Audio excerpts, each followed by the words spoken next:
నీకు తెలియకుండానే నిన్ను కాపాడుతున్నవాడు, నీకు తెలియకుండానే నీ మార్గాన్ని రక్షించేవాడు, నీకు తెలియకుండానే నీతో ఎప్పుడు ఒక చన్నటి మెల్లనైన స్వరముగా నీతో మాట్లాడుతూ నిన్ను మార్గదర్శనం చేస్తూ నిన్ను నడిపించేవాడు. నీ హృదయం ఆయన పట్ల వంగి ఉంటే చాలు.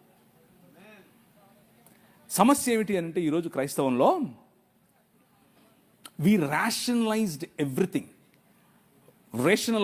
రేషన్ అంటే మనకేదో రేషన్ ఇస్తున్నారు, రేషన్ షాప్ అనుకుంటున్నారు, అలా కాదు. అది కాదు నేను అనేది.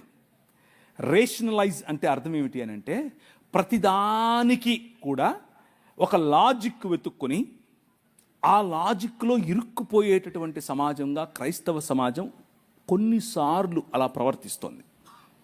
బట్ యువర్ కింగ్, నీ రాజు లాజిక్కు పైన ఉంటాడు.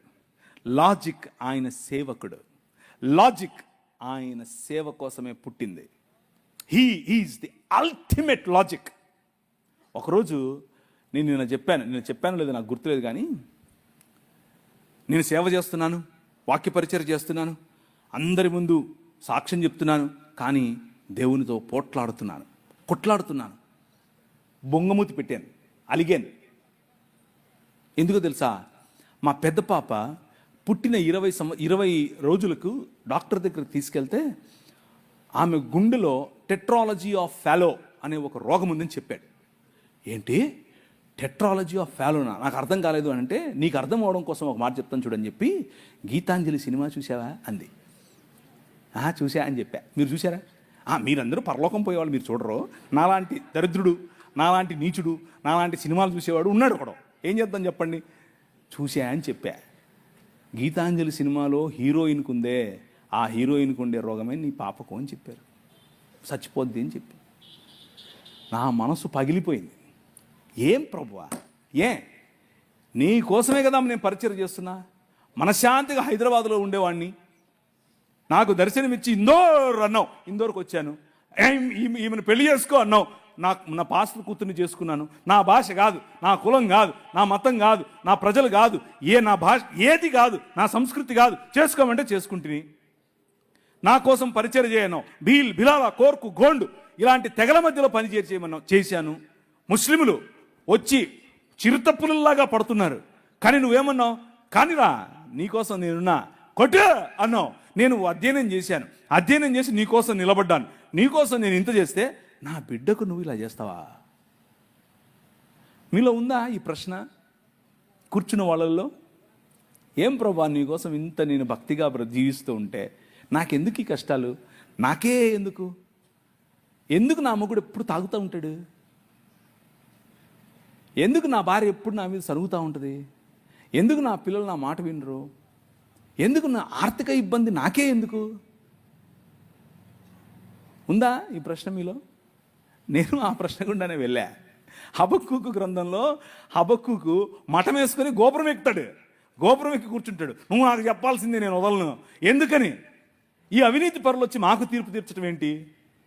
మేము నీ పిల్లలం కదా అంటూ మఠం వేసుకుని కూర్చుంటాడు. ప్రభు అంటున్నాడు,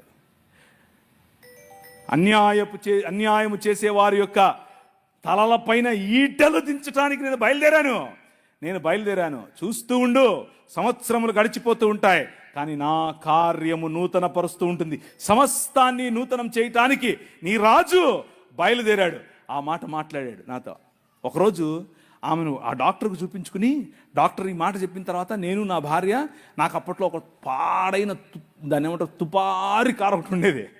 అది చెత్త, అది కారు కాదు, అది. దాంట్లో వస్తున్నాను సైడ్లో ఆపి తట్టుకోలేక లోపలున్న ఈ కోపం, లోపలున్న ఈ దాన్ని ఏమంటారు పగిలిపోతుంది లావాలాగా. బయటకు వచ్చి గట్టిగా అరుస్తున్నా, ప్రభు వైపు చూస్తున్నా. ఎందుకు నాకే ఎందుకు ఏడుస్తున్నా? కళ్ళలో నీళ్ళు కారిపోతున్నాయి. అందరూ ట్రాఫిక్ అందరూ చూస్తున్నారు, ఇలా ఏంటి పిచ్చి పట్టిందా అని. ప్రవక్తల జీవితాల్లో ఇలాంటివి ఎన్నో జరిగాయి. హబక్కూకు జీవితంలో ఇదే జరిగింది. మఠం వేసుకుని మిద్దెక్కి కూర్చున్నాడు. ఏ ప్రభువా, ఈ అలిగేషన్ నాకే ఎందుకు? నేనేమి చేయలేదే ఆ అమ్మాయిని. ఊరికే నా మీద కేసు పెట్టింది, ఊరికే నా మీద ఇలా అవాక్కులు చవాకులు. ఎందుకు ఇది? నో, అగ్నిలో పుటము వేసినటువంటి అగ్నిలో పుటము వేసి తీసినట్టు బంగారము వలె నిన్ను బయటకు తీస్తానన్నాడు. ఆయన తీశాడు. హల్లెలూయా. ఆయన తీశాడు. నీ కింగ్, నీ రాజు. నువ్వు చేయాల్సిన పని ఏంటంటే అలుగు, కొట్లాడు, పర్వాలేదు. ఎందుకంటే ఆయన నీ నాయన, మీ నాయన, నీ తండ్రి. ప్రియులారా, దేవుని యొక్క కృపారమైనటువంటి కృప అంత అక్కర్లేదు. నాయనా ఏంటిది అన్ను చాలు. నువ్వు గొప్ప గొప్ప ఫ్లవరీ లాంగ్వేజ్ మాట్లాడక్కర్లేదు. ఆయనకు అదంతా అవసరం లేదు. నువ్వు పల్టీలు కొడితే, నువ్వు ఉపవాసం ఉంటే, నువ్వు ఏదో చేస్తే ఆయన నీకు ఇస్తాడు. నేను కొట్లాడే ఆయనతో. ఎందుకు? నా బిడ్డకి ఎందుకు? ఆయన అన్నాడు, ఒరే, ఒక ప్రశ్న వేసాడు. ఒరే, నీ బిడ్డ అనుకుంటున్నావా? నా బిడ్డ కాదా అన్నాడు. కళ్ళు అలా కారిపోయాయి అంతే. నా బిడ్డ కాదా?